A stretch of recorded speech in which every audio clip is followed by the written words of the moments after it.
up. And so I think you see that in the different things that he's advocated for.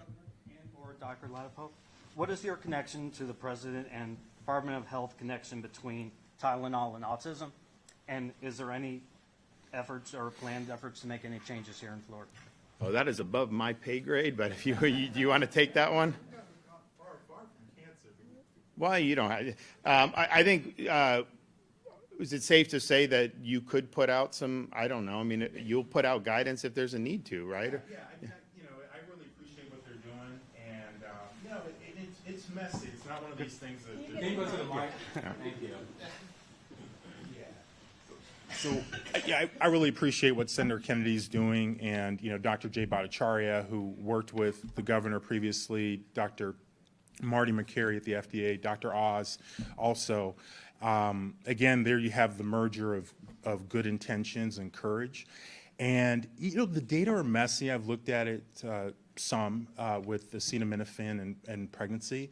But, again, I think they are at a place that is more honest. They acknowledge that not all the studies show harms, but some of them do show a relationship. And it's not it's not a total explanation for autism by any means, but it does appear to be that it's reasonable to conclude that it may be contributing to the prevalence of autism in children.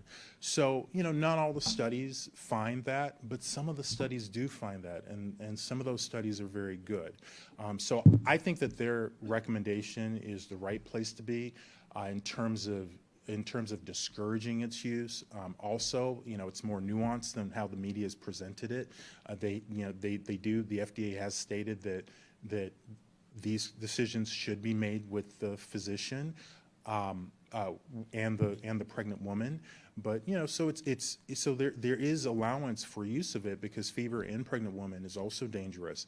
But it does seem that almost certainly there are opportunities where the medication doesn't need to be used and could be avoided. What's your guidance to Floridians when it comes to that, as a physician?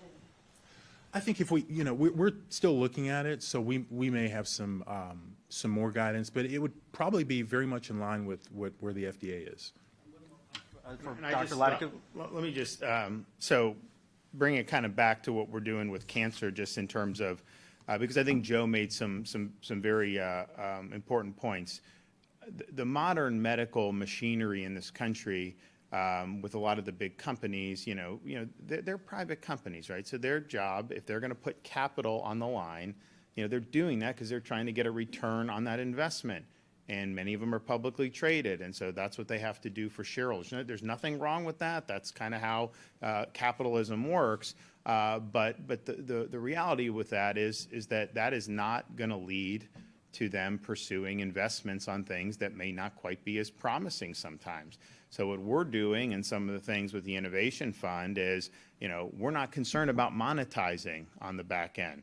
We're just concerned about being able to provide some capital, be able to do the research, be able to get some answers that can maybe use to help people. Not gonna make money on the back end of that, and I think that serves a needed purpose here.